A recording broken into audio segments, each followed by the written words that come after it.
We're on Route 3A in Plymouth at the Pilgrim Sands Motel. It's about a half mile south of Plymouth Beach.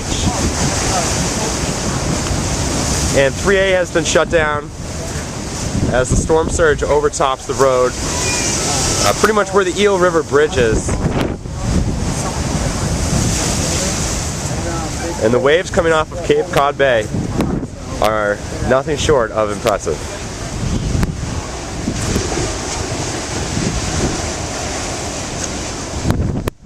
Well, the road's